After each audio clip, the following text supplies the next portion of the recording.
Senta, invece, se ne parla magari anche un po' poco, il prospetto delle prestazioni pensionistiche. Allora, voi come le comunicate ai vostri iscritti, direttore?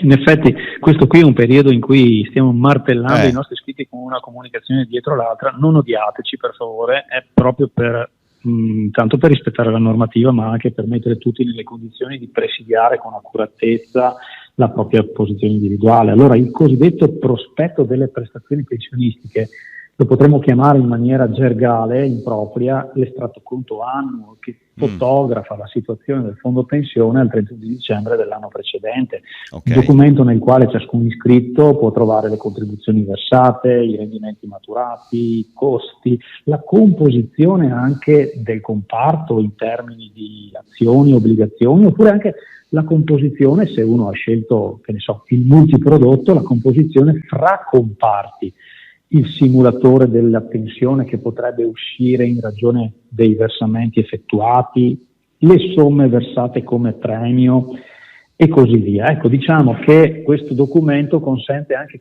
a chi non è, come dire, avvezzo all'utilizzo delle app che rendono immediata, tempestiva la visibilità del fondo pensione, consente di farsi un'idea una volta all'anno. Ecco, da questo punto di vista la grande raccomandazione, faccio due raccomandazioni. Allora, dopo la consegna degli estratti conto del prospetto delle prestazioni, molto spesso siamo chiamati nelle aziende per delle assemblee che spiegano i contenuti in termini generali. Ora, siccome probabilmente anche il Covid ci dà un po' di respiro, sarebbe proprio Eh, nel nostro desiderio poter essere nuovamente nelle aziende. Quindi, cari lavoratori, cari ascoltatori, siamo a vostra disposizione, chiamateci.